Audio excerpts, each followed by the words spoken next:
देश को, लोक राजनीति को हमें परिवारवाद और जातिवाद से मुक्ति दिलानी होगी।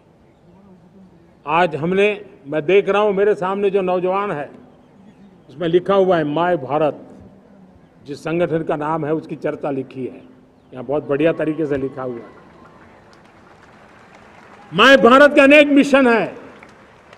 एक मिशन ये भी है कि हम जल्द से जल्द देश में राजनीतिक जीवन में जनप्रतिनिधि के रूप में 1 लाख ऐसे नौजवानों को आगे लाना चाहते हैं।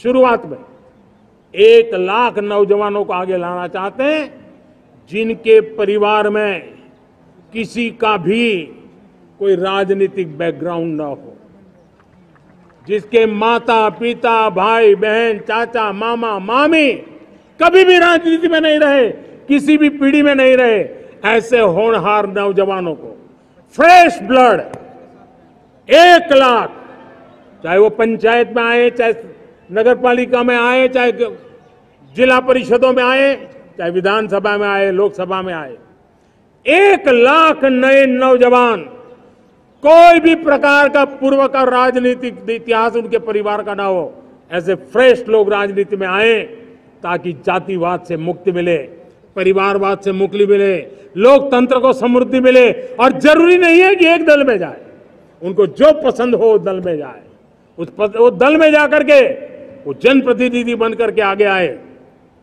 देश तय करके चले कि आने वाले दिनों में 1 लाख ऐसे नौजवान जो परिवार राजनीति से दूर दूर का संबंध नहीं है, ऐसे फ्रेश ब्लड आएंगे तो सोच भी नहीं आएगी, सामर्थ्य भी नहीं आएगा, लोकतंत्र समृद्ध होगा।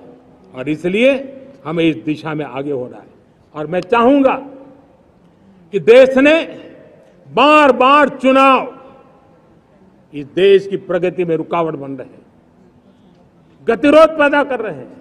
आज कोई भी योजना को चुनाव के साथ जोड़ देना आसान हो गया है, क्योंकि हर 3 महीने 6 महीने कहीं न कहीं चुनाव चल रहा है। कोई भी योजना जाहिर करोगे आप तो मीडिया में देखेंगे, चुनाव आया तो फलाना हो गया, चुनाव आया तो फलाना हो गया। हर काम को चुनाव के रंग से रंग दिया गया है। और इसलिए देश में व्यापक चर्चा हुई है, सभी राजनीतिक दलों ने अपने विचार रखे हैं। एक कमेटी ने बहुत बढ़िया अपना रिपोर्ट तैयार किया है।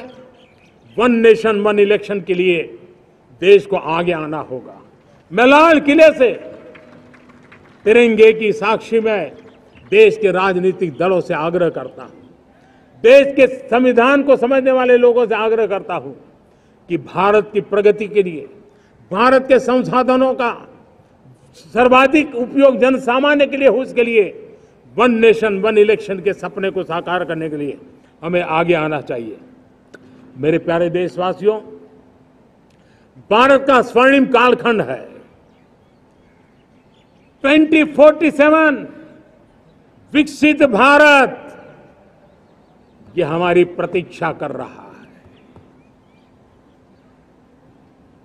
बाधाएं, रुकावटें, चुनौतियां, उसको परास्त करके एक दृढ़ संकल्प के साथ ये देश चलने के लिए प्रतिबद्ध है। और साथियों, मैं साफ देख रहा हूं, मेरे विचारों में कोई झिझक नहीं है, मेरे सपनों के सामने कोई पर्दा नहीं है। मैं साफ साफ देख सकता हूं कि यह देश 140 करोड़ देशवासियों के परिश्रम से, हमारे पूर्वजों का खून हमारी रगों में है। अगर वो 40 करोड़ लोग आजादी के सपनों को पूर्ण कर सकते हैं तो 140 करोड़ देशवासी समृद्ध भारत के सपने को साकार कर सकते हैं। 140 करोड़ देशवासी विकसित भारत के सपने को साकार कर सकते हैं। और मैंने पहले भी कहा था कि मेरे तीसरे टर्म में देश तीसरी इकोनॉमी तो बनेगा ही, लेकिन मैं 3 गुना काम करूंगा, 3 गुना तेज गति से काम करूंगा, 3 गुना व्यापकता से काम करूंगा, ताकि देश के लिए जो सपने हैं वो बहुत निकट में पूरे हो।